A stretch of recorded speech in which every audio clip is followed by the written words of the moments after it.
అందరికీ నమస్కారం, శుభోదయం, జై శ్రీరామ్, జై హింద్, జై భారత్.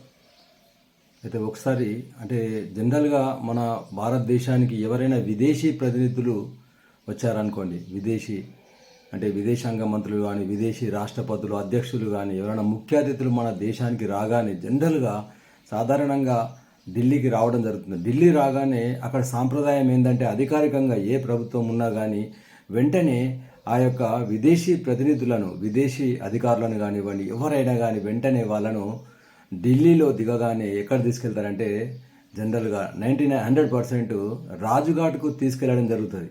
అంటే రాజ్ఘాట్ అంటే మహాత్మా గాంధీ యొక్క సమాధి. అయితే అక్కడ వెళ్ళి పుష్పాంజలి నివాళులు అర్పించిన తర్వాతనే ఇంకా వివిధ అధికారిక కార్యక్రమాల్లో పాల్గొనడం అనేటువంటి సహజం.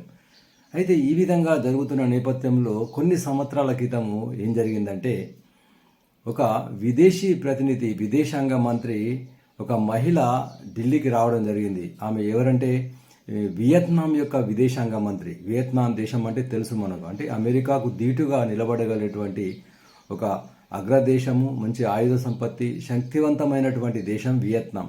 అయితే విదేశాంగ మంత్రి, వియత్నాంకు సంబంధించినటువంటి విదేశాంగ మంత్రి ఒక మహిళ ఢిల్లీకి, మన దేశానికి రావడం జరిగింది. ఢిల్లీలో వెంటనే విమానాశ్రయంలో దిగగానే అధికారులు వెంటనే మామూలేలాగా ఆమెను రాజ్ఘాట్కు తీసుకెళ్లడానికి ప్రయత్నం చేస్తున్నారు, ఏర్పాట్లు చేస్తున్నారు. వెంటనే ఆమె ఏమడిగిందంటే అధికారులకు, మీరు నన్ను ఎక్కడికి తీసుకెళ్తున్నారు అని అడిగింది అన్నట్టు. అప్పుడు సాధారణంగా ఈ దేశ సాంప్రదాయం ప్రకారం మేము మహాత్మా గాంధీ విగ్రహం అది ఎక్కడైతే ఉందో సమాధి అక్కడికి తీసుకెళ్తున్నామంటే, లేదు నాకు శివాజీ యొక్క విగ్రహం కావాలి, శివాజీకి నేను నివాళులు అర్పిస్తాను అని అనడం జరిగింది. ఆ అధికారులకు, అక్కడ ఉన్నటువంటి ఐఏఎస్ ఆఫీసర్లకు, అధికారులకు ఆశ్చర్యం వేసింది. మరి ఎవరైనా కానీ రాగానే గాంధీ గారికి నివాళులు అర్పించడం సహజం కదా, మా దేశ సాంప్రదాయాలను గౌరవించడం సహజం కదా, కానీ ఈ విదేశాంగ మంత్రి, వియత్నాంకు సంబంధించినటువంటి ఇక విదేశాంగ మంత్రి ఇట్లా ఎందుకు అడుగుతుంది అని ఆశ్చర్యపోయారు. లేదు, నేను ఖచ్చితంగా శివాజీ విగ్రహాన్ని చూస్తాను ఈరోజు, ముందు శివాజీ మహారాజు యొక్క పాదాలకు నమస్కరించి పుష్పాంజలి ఘటిస్తే నా యొక్క అధికారిక కార్యక్రమాలు పాల్గొంటానని చెప్పడం జరిగింది. ఆ అధికారులకు ముచ్చెమటలు పోశాయి. ఎక్కడ విగ్రహం ఉంది, ఎక్కడ లెంకాలి, ఢిల్లీ నగరం అంతా కూడా లెంకి వడపోసి కొన్ని గంటల తర్వాత మొత్తం మీద ఎక్కడో ఒక దగ్గర శివాజీ విగ్రహాన్ని కనుక్కోవడం జరిగింది. అప్పుడు ఆమెను అక్కడికి తీసుకెళ్ళిన తర్వాత ఆమె శివాజీ విగ్రహాన్ని పూజించి పుష్పమాల సమర్పించి పాదాలకు నమస్కారం చేసి వివిధ కార్యక్రమాల్లో పాల్గొనడం జరిగింది. అంటే ఈ పుష్పాంజలి సమర్పించగానే అధికారులందరూ కూడా, అక్కడ ఉన్న ప్రతినిధులందరూ కూడా అడిగారు అన్నట్టు, అమ్మ ఎందుకు ఇట్లా చేశారు మీరు, దీంట్లో కారణం ఏంది, శివాజీ అంటే ఎందుకు మీకు గౌరవం అంటే అప్పుడు చెప్పింది అన్నట్టు. ఆమె చెప్పింది ఏంటంటే, మేము మా వియత్నాం దేశము ఇంత గౌరవప్రదంగా, ఇంత శక్తివంతంగా, ఇంత అద్భుతంగా, బలోపేతంగా తయారైందంటే, ఒక అగ్రరాజ్యంగా తయారైందంటే కారణం ఏంటంటే శివాజీ మహారాజ్ అని చెప్పడం జరిగింది. ఆశ్చర్యపోయారు, ఎలా అని.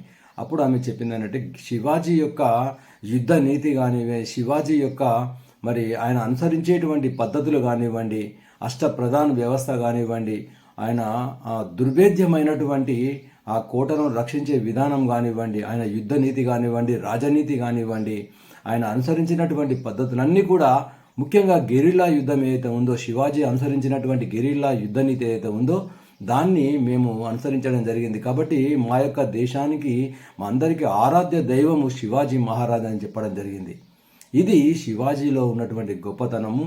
ఒక ఛత్రపతి మహారాజుగా, ఒక హిందూ సామ్రాజ్యాన్ని స్థాపించినటువంటి గొప్ప వ్యక్తిగా మనకు చరిత్రలో చిరస్థాయిగా నిలిపోయేటువంటి రాజు శివాజీ మహారాజు. ఎందుకు చెప్పానంటే, ఈ సంఘటన ఈరోజు ఆ మహనీయుని యొక్క జయంతి, పుట్టినరోజు సందర్భంగా ఈ సంఘటనను మీ ముందుకు తీసుకురావడం జరిగింది. ముందుగా ఆ మహారాజుకు పాదపద్మాలకు నమస్కరించి, ఆ మహనీయునికి పుష్పాంజలి ఘటించి, నివాళి ఘటిస్తూ కొన్ని విషయాలను మనం తెలుసుకుందాం. ముఖ్యంగా శివాజీ మహారాజ్ జీవితాన్ని అనలైజ్ చేసినట్టయితే, ముఖ్యంగా మనకి ఇక్కడ ఏ వ్యక్తి అయినా కానీ ఒక గొప్పవాడిగా తయారు కావాలంటే మనకు సాధారణంగా తల్లి అనేటువంటిది ముఖ్యమైనటువంటి పాత్ర, అదేవిధంగా గురువు అనేటువంటి ముఖ్యమైన పాత్ర, అదేవిధంగా ఒక ఆధ్యాత్మికమైనటువంటి గురువు. అంటే శివాజీ కూడా ఏంటంటే ముఖ్యంగా తల్లి ఒడి లోపట అనేక రకాలటువంటి రామాయణ మహాభారత గాథలు కానివ్వండి, యుద్ధ విద్యలు కానివ్వండి, అన్నీ కూడా ముందు శివాజీ తల్లి జిజియాబాయి యొక్క మరి సంస్కారం లోపల పెరగడం అనేటువంటి జరిగింది. ఇది మొదటిసారి. రెండవది ఏంటంటే గురువు, ఇటు ఆధ్యాత్మికమైనటువంటి గురువు ఎవరంటే మరి సమర్థ రామదాసు మరి శివాజీని ఒక గొప్ప వ్యక్తిగా రూపుదిద్దడం జరిగింది. అదేవిధంగా దాదాజీ కొండదేవ్ అనేటువంటి గురువు యుద్ధ విద్యలు నేర్పడం జరిగింది. అంతేకాకుండా ఒక ఆధ్యాత్మికమైనటువంటి చూడండి భక్త తుకారాం కూడా ఒక గొప్ప భక్తుడు. కానీ భక్త తుకారాం కూడా శివాజీకి ఈ రాజ్య రక్షణ లోపట, ఈ ధర్మ రక్షణ లోపట నీకు గురుతరమైనటువంటి బాధ్యత ఉంది అని దేశ రక్షణకు పురికొల్పినటువంటి వ్యక్తి భక్త తుకారాం. ఈ విధంగా తల్లి జిజియాబాయి, తర్వాత సమర్థ రామదాసు, దాదాజీ కొండదేవ్, భక్త తుకారాం వీళ్ళందరి యొక్క మరి సంస్కారం ఇవ్వడం వల్ల ఒక గొప్ప యోధుడిగా శివాజీ మహారాజ్ తయారు కావడం జరిగింది.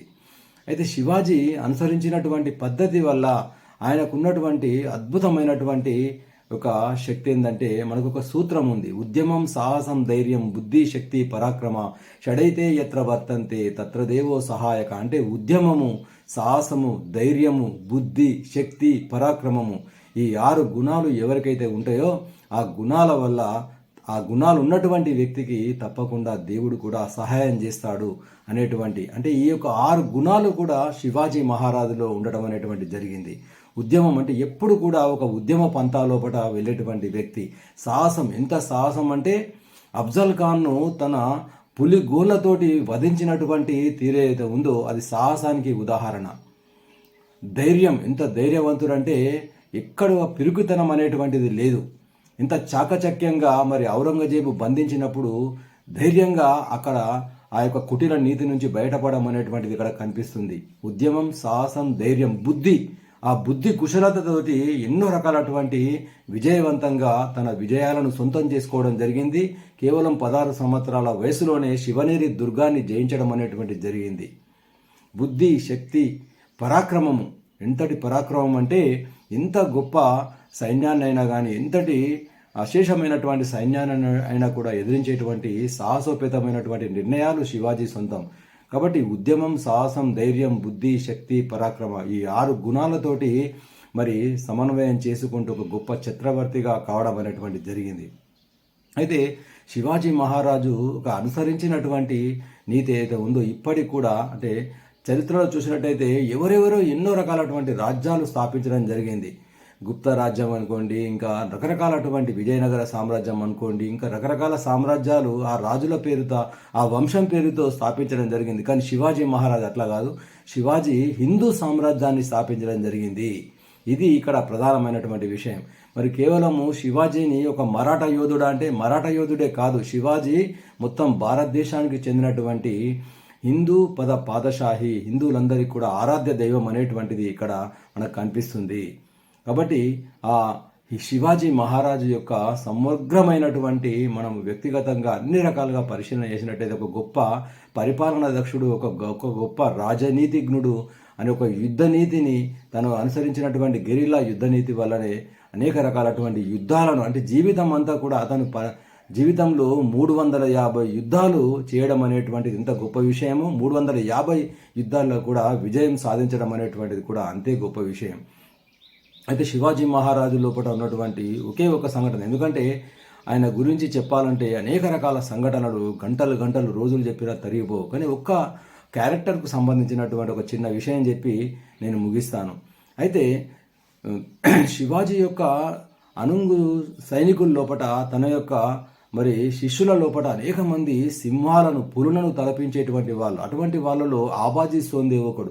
ఆబాజీ సోందేహ్ తోరణ దుర్గాన్ని జయించిన తర్వాత అక్కడ ఆ దుర్గం యొక్క మరి అహ్మద్ ఖాన్ అనేటువంటి ఆ దుర్గం యొక్క అధిపతి, ఆ రాజు ఓడిపోవడం జరిగింది. ఆ రాజు యొక్క మరి కుమార్తెను ఏం చేశారంటే ఈ ఆబాజీ సోందేహ్ తోరణ దుర్గం జయించిన తర్వాత మరి ఈ అమ్మాయిని నేను నా యొక్క మహారాజుకు శివాజీకి బహుమతిగా తీసుకువెళ్తాను అని ఆ పట్టుబడ్డటువంటి ఆ రాజు యొక్క కుమార్తెను తీసుకొని శివాజీ మహారాజుకు ఒక అందమైనటువంటి పల్లకి లోపల తీసుకురావడం జరిగింది.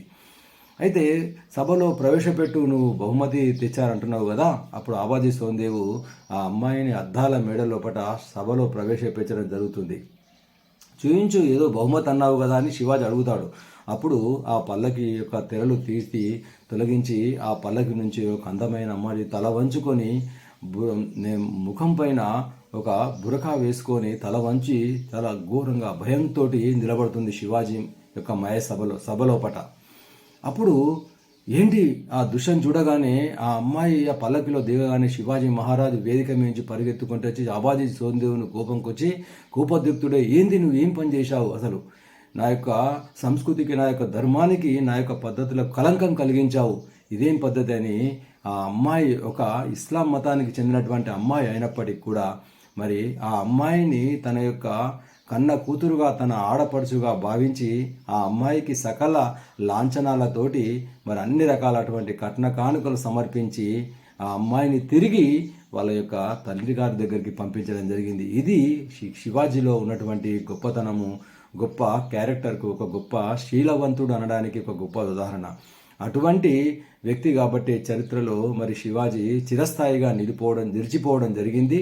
అందుకనే ఈరోజు గ్రామాన దేశమంతటా కూడా శివాజీ చరిత్ర తెలియకపోయినప్పటికీ కూడా శివాజీ యొక్క విగ్రహాలు అనేటువంటివి మరి నెలకొల్పడం అనేటువంటి జరుగుతుంది. కాబట్టి శివాజీ విగ్రహాలు నిలబడుకోవడమే కాదు, ఆయన చేసినటువంటి పనిని ముందుకు తీసుకెళ్లడం, మనందరం కూడా శివాజీ వారసులుగా మారడం అనేటువంటిదే ఆయనకిచ్చేటువంటి నిజమైనటువంటి నివారణని గుర్తు చేస్తూ జై భవానీ, జై శివాజీ.